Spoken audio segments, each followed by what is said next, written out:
সংসদে মন্ত্রী বলতেছে তেল মজুদ আছে, অথচ মাহফিল করে রাত 12টার পরে রাস্তায় ফেরি, পাম্পে মোটর সাইকেলের লাইন আছে না নাই? কি ভুল বললাম? সরকারকে বলবো, যদি আপনাদের কথা সত্য হয় যে তেল মজুদ আছে, আর সিন্ডিকেট করে যদি পাম্প মালিক তেল না দেয়, 2 সেক্টরে ধরো, আয়না ঘরে ভরো, ডান্ডা মারো, তেল বাইর করো। এটা 2 হাত তুলে বলেন ঠিক না বা ঠিক?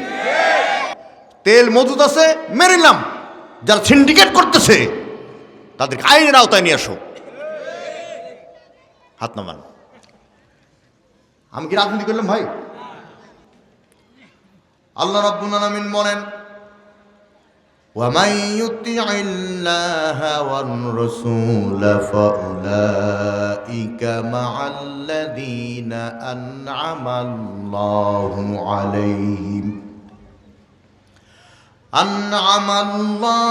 عَلَيْهِم مِّنَ النَّبِيِّينَ وَالصِّدِّيقِينَ وَالشُّهَدَاءِ وَالصَّالِحِينَ وحسن أولئك رفيقا।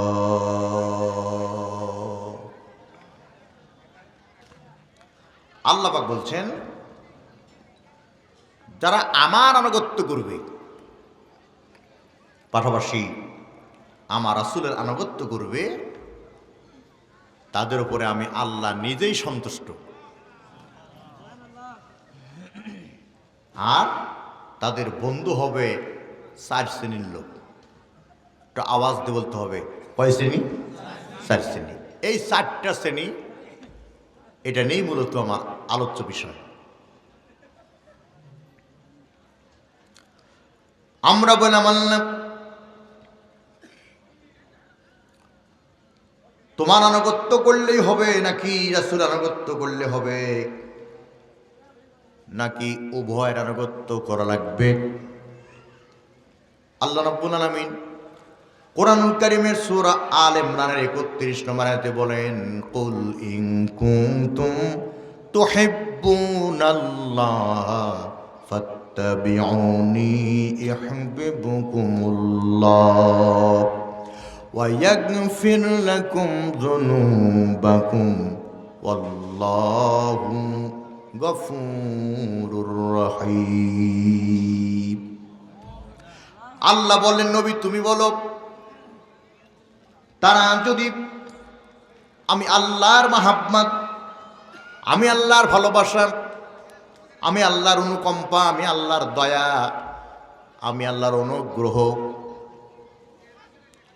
আমি আল্লাহর সাহায্য, আমি আল্লাহর প্রিয় পাত্র যদি হতে চায়, তাহলে নবী তোমাকে ভালোবাসলেই হবে না, ফাত্তাবিউনি, তোমার আনুগত্য করা লাগবে, অনুসরণ করা লাগবে। হে নবী শুনে রাখো, যে বা যারা তোমার আনুগত্য করবে, যে বা যারা তোমার রীতিনীতি, তোমার পদ্ধতি, তোমার তরিকা মেনে নিবে, আমি আল্লাহ তাদের ভালোবাসবো। আর শুধু ভালোই বাসবো না, তাদের যত গুনাহ আছে বিগত, ইয়াগফির লাকুম যুনুবাকুম, 2টাই মুদারের সিগা, অতীতে বর্তমানে ভবিষ্যতে যত গুনাহ করেছে, করছে এবং করবে, আমি আল্লাহ সব গুনাহ মাফ করে দেব।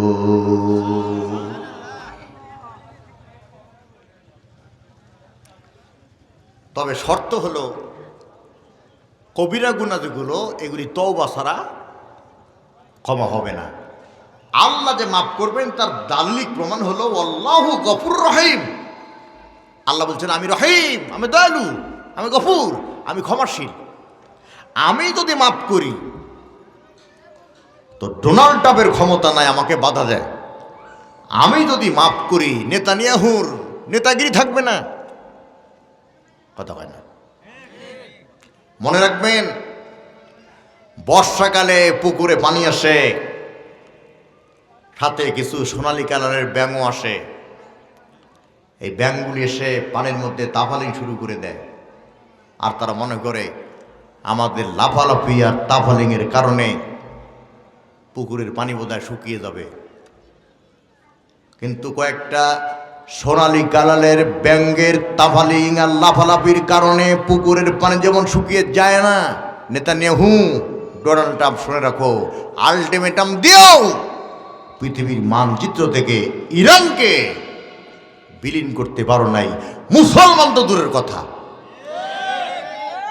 সুতরাং গোটা বিশ্ব মুসলিম উম্মার যদি ডাক আসে, বুকের তাজা তৃপ্ত রক্ত দিতে হবে, জীবন দিতে হবে, শহীদ হতে হবে। কারা কারা প্রস্তুত আছেন দুই হাত তুলে দেখার মুসলমান?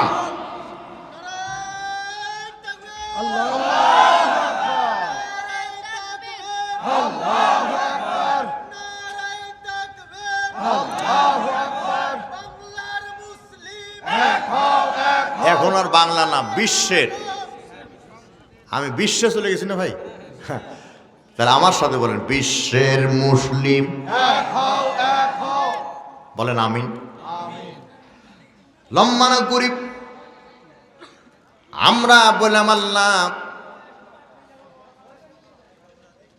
রাসূলের আনুগত্য করলে পরে তোমার আনুগত্য হবে নাকি? আল্লাহ পাক সূরা নিসার ৮০ নম্বর আয়াতে বললেন, ওয়া মান ইউতির রাসূলা ফাকাদ আতা আল্লাহ। যে ব্যক্তি আমার রাসূলের আনুগত্য করল সেজন্য আমি আল্লাহর আনুগত্য করল। কি নবী পেয়েছি, কি রত্ন পেয়েছি, যে রত্নের যে নবীর আনুগত্য করলে আল্লাহর আনুগত্য হয়ে যায়। মর্যাদা কত, শান কত, মর্তবা কত, ইজ্জত কত, সম্মান কত। বিশ্বের কপাল পরা মুসলমান, নামধারী কিছু মুসলমান আছে, ইরানে যুদ্ধ চলতেছে, ইহুদি খ্রিস্টানরা মারতেছে, আর কিছু আলেম, পাপিষ্ট আলেম, নিকৃষ্ট আলেমরা জাতির শ্রেষ্ঠ, আলেমরাই জাতির নিকৃষ্ট। এই কুলাঙ্গার আলেমেরা ফতোয়া দিচ্ছে বাংলাদেশে এত শিয়া, জানতাম না। ইরান যুদ্ধ যদি না লাগতো, ফার্স্ট ক্লাস গ্যাজেট শয়তান। আরে শিয়া সুন্নি পরে দেখবো, ইহুদি খ্রিস্টানের চাইতে তো ভালো, তাহলে তাদের পক্ষ নিতে হবে। কথা বলতে বুঝেন নাই ভাই। আল্লাহ মানা করি, আমরা বললাম আল্লাহ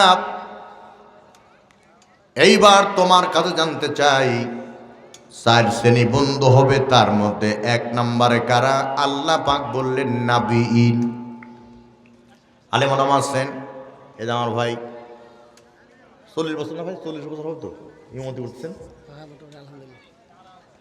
এই সিধাখালীতে। আল্লাহ সম্মান দেয় এমনি, প্রায় 40 বছর ধরে ইমামতি করতেছেন এই সিধাখালীতে।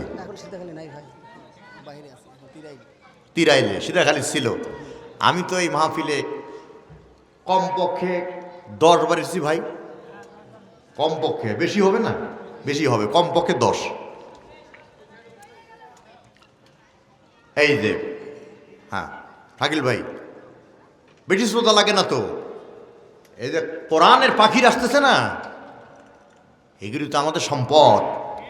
এগুলি আল্লামা দেলোয়ার হোসেন সাইদি রহিমাহুল্লাহর যোগ্য উত্তরসূরি ইনশাআল্লাহ। ভয় পেলেন নাকি?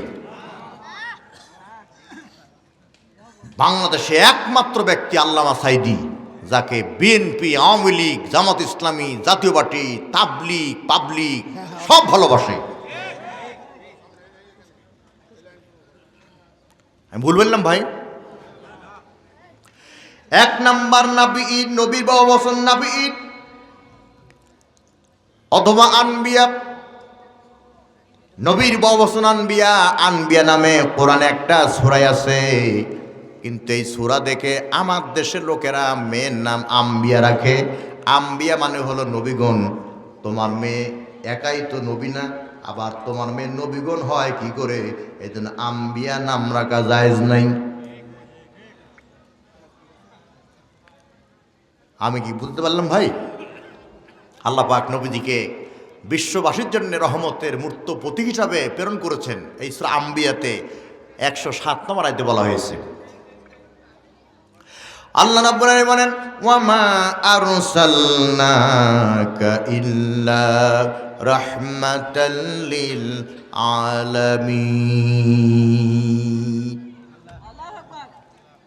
আকাশে নয় তারাগুলি ঝিলিমিলি ঝিলিমিলি, আকাশে নয় তারাগুলি ঝিলিমিলি ঝিলিমিলি জ্বলছে, কাছে কাছে ফুলগুলি, কাছে কাছে ফুলগুলি সৌরভে দুলছে।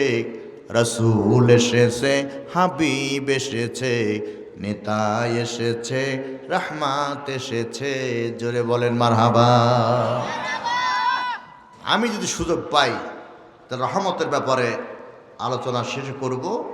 আমি 4 শ্রেণীর লোক যে বন্ধু হবে তার মধ্যে 1 নাম্বার নাবিঈন, নবীগণ হবে আমাদের বন্ধু যদি কি করি?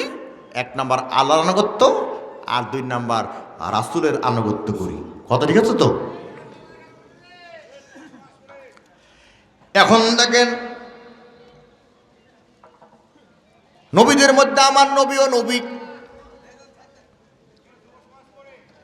সকল রাসূল হলেন নবী, কিন্তু সকল নবী রাসূল না।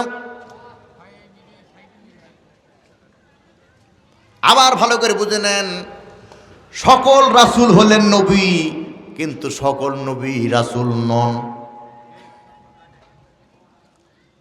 সাহাবায়ে কেরাম বলতেছে, ইয়া রাসূলুল্লাহ, আদম তো সাফিউল্লাহ, নূহ তো নবিউল্লাহ, মুসা তো কালিমুল্লাহ, ঈসা তো রুহুল্লাহ, ইব্রাহিম তো খলিলুল্লাহ, ইসমাইল তো জাবিহুল্লাহ, আর আপনি তো খালিমুল্লাহ।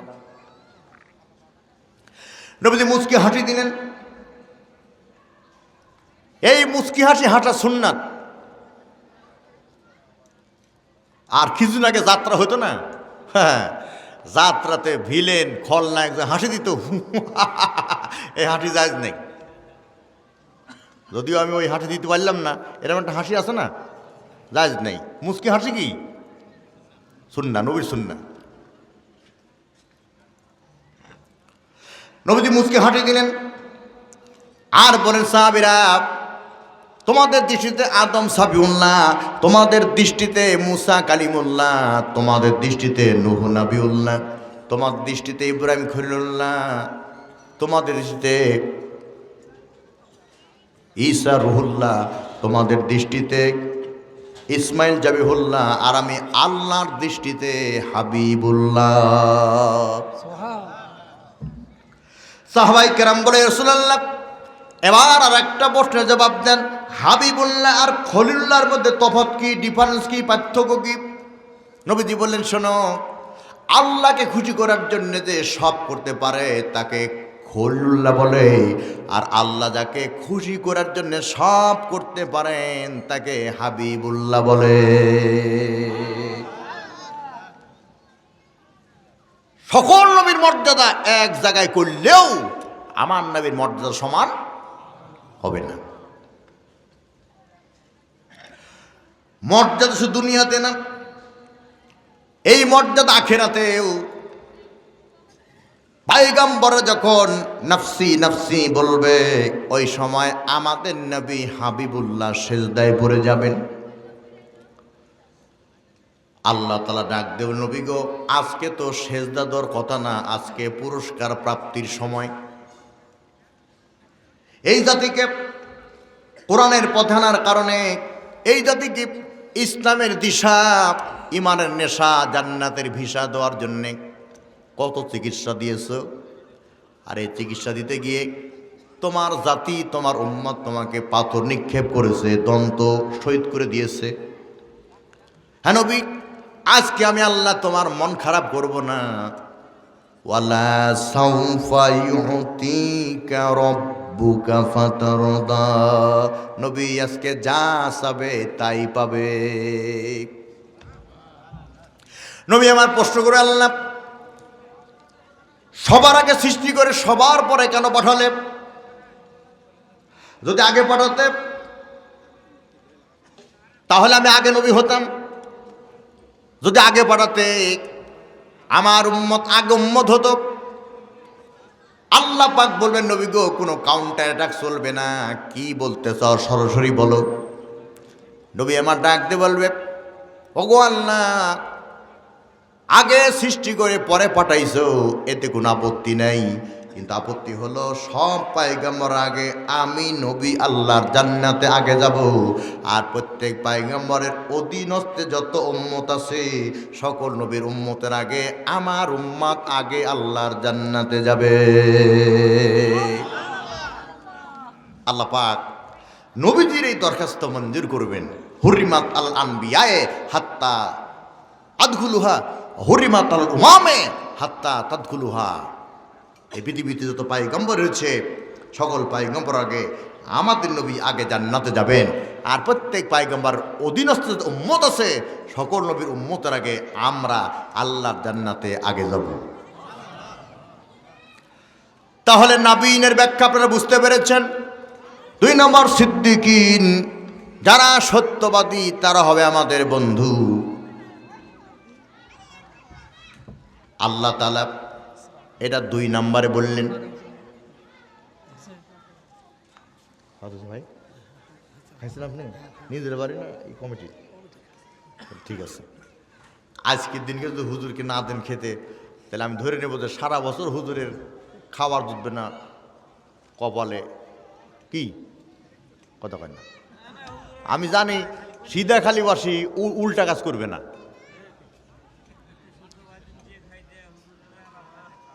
ঠিক আছে না ভাই?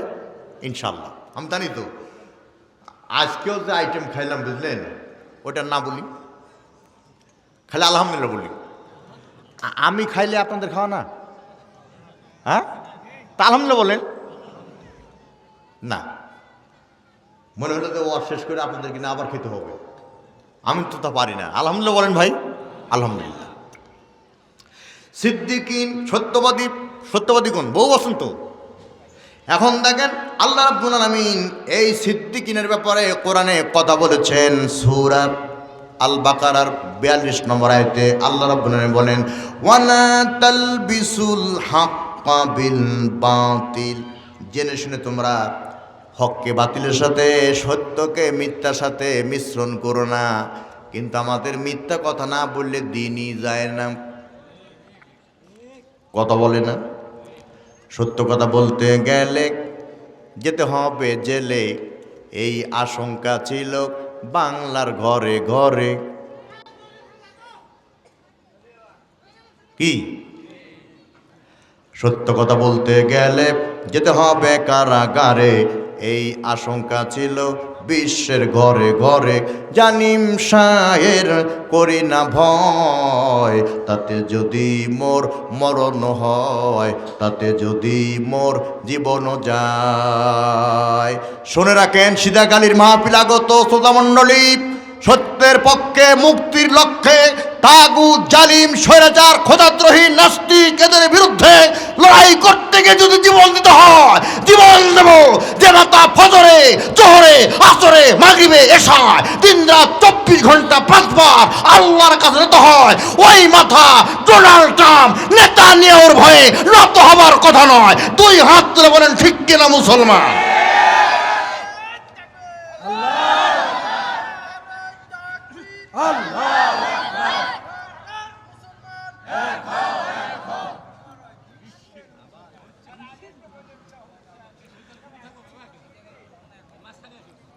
না ঠিক আছে। সালমান ফার্সিয়া, তোমার নাম কি ভাই? কামরুল। আমি কিন্তু বিশ্ব নিয়ে আসি, আবার বলে দিলাম। হ্যাঁ, 2 বার মিস্টেক হয়েছে, 3য় বার যেন না হয়। বাংলাদেশ নিয়ে ভাবলে হবে না, বিশ্ব নিয়ে ভাবতে হবে।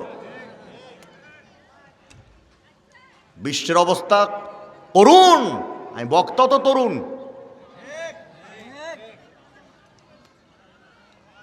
আল্লাহ আমার সুরে বলি, কথা আমাকেই বলতে হবে ইনশাআল্লাহ, নাকি?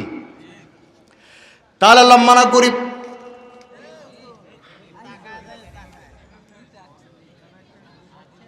হুজুরের দোষ নাই, হুজুর জোশে চলে আসছে। ভালো করে কান লাগান। আল্লাহ রাব্বুল আলামিন কোরআনে অন্যত্র বলেন, ইয়া আইয়ুহাল্লাযীনা আমানুত্তাকুল্লাহা ওয়া কুনু মা'আস সাদিকিন।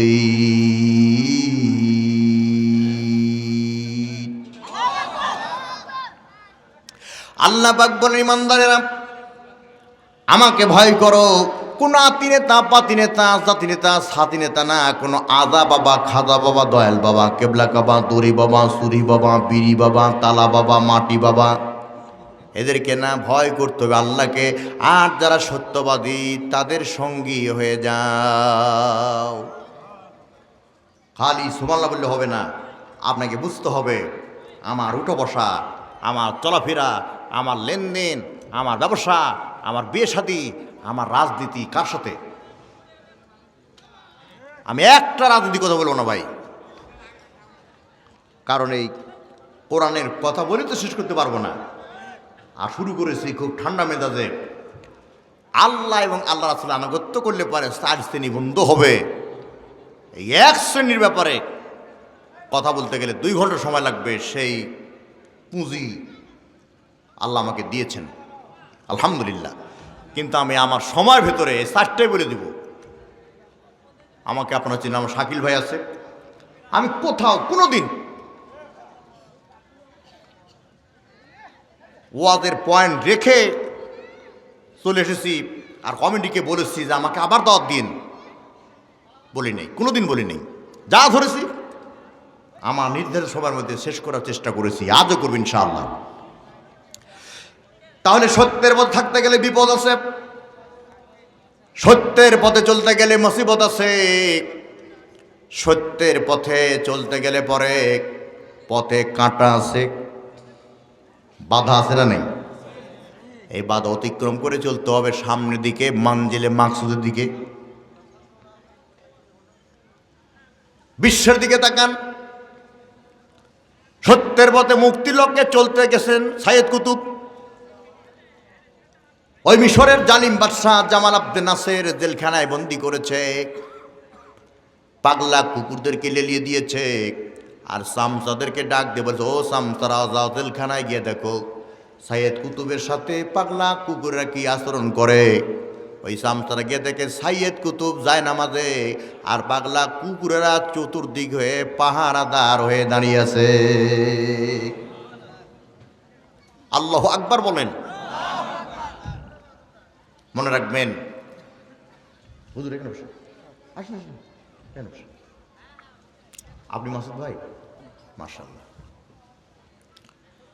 মনে রাখবেন, ইমানদারদেরকে সাহায্য করা আল্লাহর জন্য ওয়াজিব। কিন্তু আমরা আল্লাহর সাহায্য থেকে বঞ্চিত। কারণ কি জানেন? এর কারণ হলো কাঙ্ক্ষিত মানের মুমিন হতে পারি নাই। দলিল সূরা আর-রুম আয়াত নাম্বার 47। আল্লাহ রাব্বুল আলামিন বলেন, ওয়া কানা হাক্কান আলাইনা নাসরুল মুমিনিন। মুমিনদেরকে সাহায্য করা আমি আল্লাহর জন্য ওয়াজিব। এবার তাকান আবারও মিশর দিকে। মিশর নির্বাচিত প্রথম প্রেসিডেন্ট ডক্টর মুরসি সত্যের পক্ষে মুক্তির লক্ষ্যে পথ চলার কারণে, জাতিকে ডাকার কারণে, আহ্বান করার কারণে তাকেও জেলখানায় বন্দী করা হলো, ক্ষমতাচ্যুত করা হলো, দিনের পর দিন নির্যাতন করা হলো, নিপীড়ন করা হলো, শত যন্ত্রণা, শত বেদনা, শত গুঞ্জনা সহ্য করে এক পর্যায়ে ডক্টর মুরসি কারা কর্তৃপক্ষকে বলেছিল, কারা কর্তৃপক্ষ আমাকে কাগজে লেখা একটা কোরআন দাও। কারা কর্তৃপক্ষ সেই দিন ডক্টর মুরসিকে কাগজে লেখা কোরআন দেখতে দেয় নাই। ডক্টর মুরসি মন খারাপ করেন নাই, মুচকি হেঁটেছিলেন আর বলেছিলেন, ও জালিমের আদালতের কারা কর্তৃপক্ষ, শুনে রাখো, তোমরা আমাকে কাগজ লেখা একটা কোরআন দিলে না, কোরআন পড়তেও দিলে না, অসুবিধা নাই। তোমাদের ধারণা আমি বোধহয় কোরআন পড়তে পারি না। শুনে রাখো, গোটা 30 পারা কোরআন আমার হেফজ তথা মুখস্থ করা আছে। ডক্টর মুরসি হাফেজে কোরআন, তিনিও শহীদ হয়েছেন সত্যের পক্ষে, মুক্তির লক্ষ্যে। মনে রাখবেন, যুগে যুগে কোরআনকে ডমিনেট করার জন্যে, এমনকি আমাদের পার্শ্ববর্তী দেশ ভারত না ইন্ডিয়া, হ্যাঁ একই তো নাকি, ওয়াসিম রেজভি কোরআনের 26টা আয়াত পরিবর্তন করতে হবে এই মর্মে হাইকোর্টে মামলা করেছিল। মুসলমানরা আন্দোলন ঠেলায় মামলা প্রত্যাহার করতে, খারিজ করতে বাধ্য হয়েছিল। আমরা সেই জাতি। বিশ্ব যখন এগিয়ে চলেছে, আমরা পড়েছি পিছে, বিবি তালাকের ফতুয়া খুঁজি কোরআন হাদিস চুষে। সামনেতে মোরা এগিয়েছি যত, পিছনে পড়েছি তত, সংখ্যাতে মোরা বাড়িয়ে চলেছি গরু ছাগলের মতো। খুব খারাপ হচ্ছে আজ, ঠান্ডা মাথায় একটা বিষয় ভিত্তিক কথা বলার চেষ্টা করছি, বক্তা মানুষ তো, তাই প্রাসঙ্গিক কিছু কথা চলে আসে যেগুলি না বললেই নয়। বক্তা তো সেই ডানে যাবে বামে যাবে, আবার মূল জায়গায় ফিরে আসবে। তাই আমি যে বড় বক্তা এটা জাহির করছি না, বড় বক্তা তো আমার পরে, আলহামদুলিল্লাহ যত সময় তাকে মঞ্চে পরিবেশন করা হবে ইনশাল্লাহ। বলেন আমার ভাইয়েরা,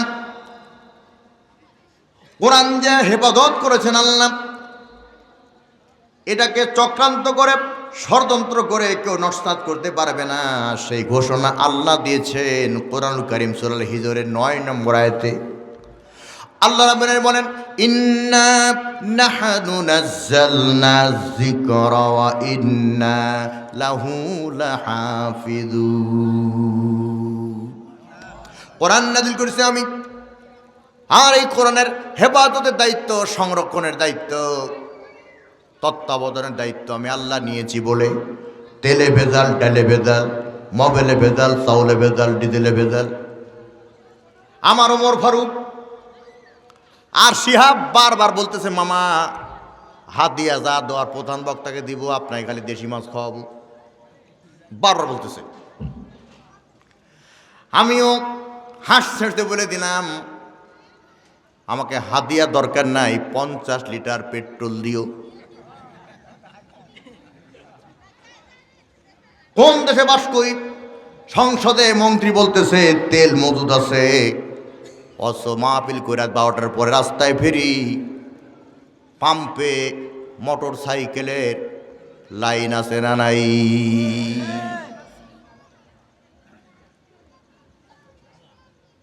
কি ভুল বললাম?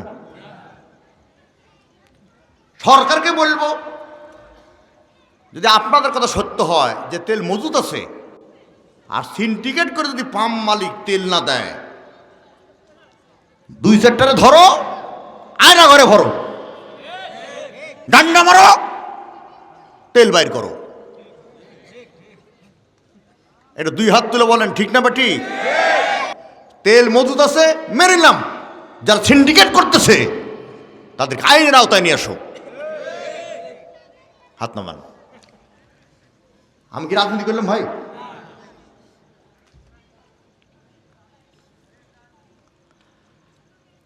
আমিও বুঝে শুনে না, বুঝলে না বুঝেই এই 6 মাস আগে হুন্ডা বিক্রি করে দিছি। আমি অটো শরীফে চলি, আর মাহফিলে তো প্রাইভেট কার ইনশাল্লাহ আছে তো নাকি? হুন্ডা নাই, তেলের চিন্তা আমার নেই। একদিকে ভালো হয়েছে, খারাপ হয় নাই। কিন্তু বকারের ছেলে আছে, হুজুরকে দেখলে আর মেয়ে মানুষ দেখলে পরে থাকো লাইনে দাঁড়ায় কি। আরে হুন্ডা কোম্পানি, বুঝলেন, হুন্ডা কোম্পানি, এরা হুন্ডা বের করছে, আপডেট হুন্ডা, বুঝলেন। ড্রাইভার যে জায়গায় বসে হুন্ডা ড্রাইভ করবে ওইটা হলো নিচতলা, আর ওর বান্ধবীদের বসবে ওটা 3 তলা উঁচু। কয়তলা ভাই? এখন ছেলে এসে বলতে আব্বা আমি কলেজে যাব না। কেন, কি হয়েছে? আমাকে যদি ওই হুন্ডা কিনে না দাও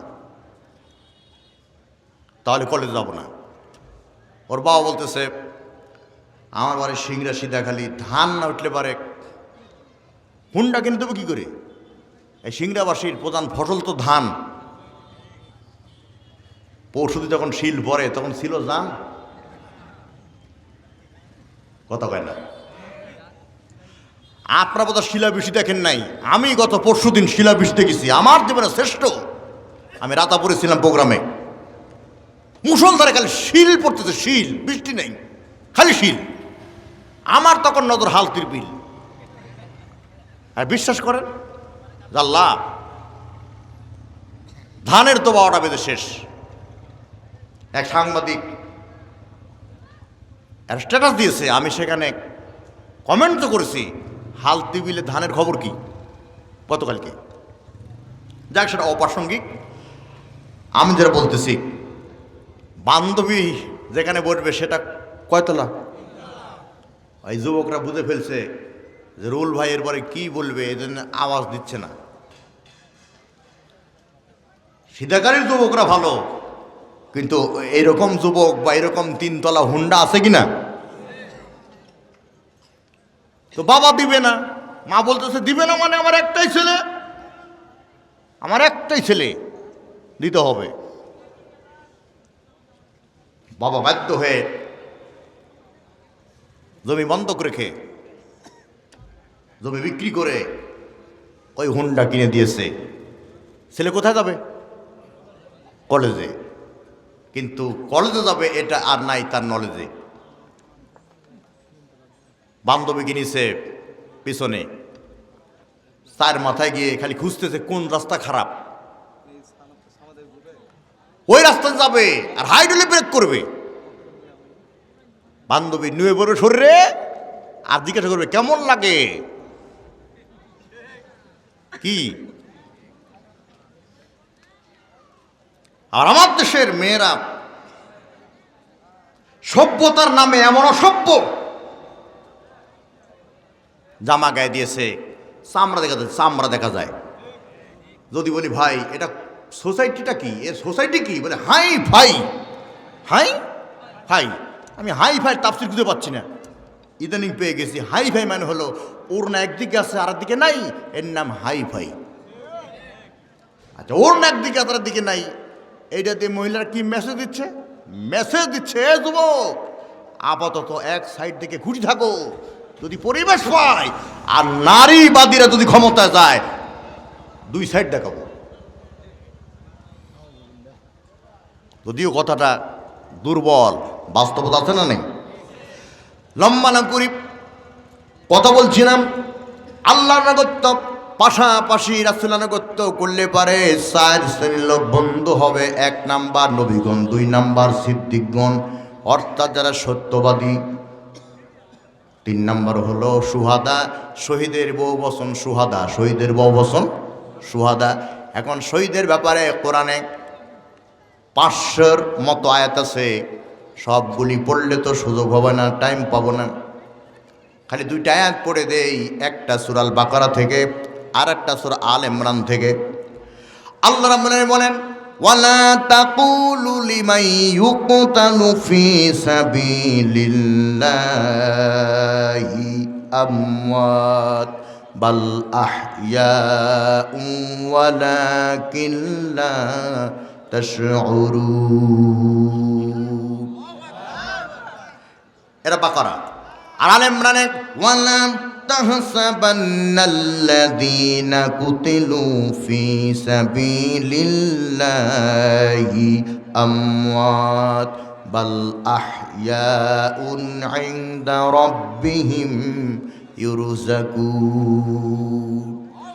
এর মানে হলো আল্লাহর জমিনে আল্লাহর দ্বীন কায়েম করার জন্য যারা অকপট জীবন বিলিয়ে দেয় তাদের তোমরা মৃত বলো না, বরং তারা জীবিত। তোমাদের জ্ঞান সীমিত, তাই তোমরা উপলব্ধি করতে পারো না। এটা সূরা বাকারা। আর আল ইমরানে বললেন তারা জীবিত, তারা আল্লাহর পক্ষ থেকে খাবার পায়।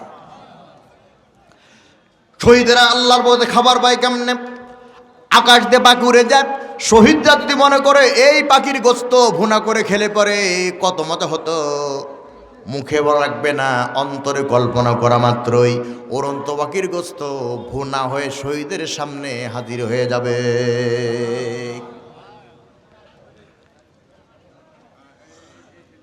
তাহলে সময়ের দাবি অনুযায়ী,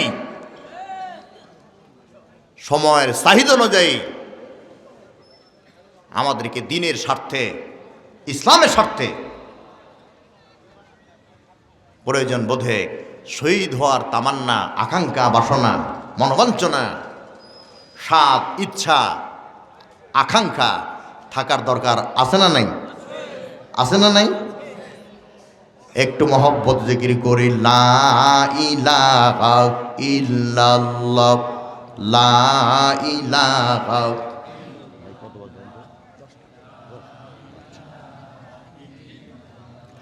লা ইলাহা ইল্লাল্লাহু মুহাম্মাদুর রাসূলুল্লাহ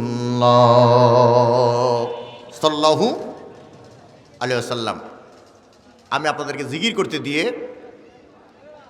একটু ঘড়ি দেখলাম, মানে জাস্ট 10:30টায়। 10টা বাজে না ভাই? জাস্ট 10:30টায় প্রধান বক্তাকে মঞ্চে দেবো ইনশাআল্লাহ।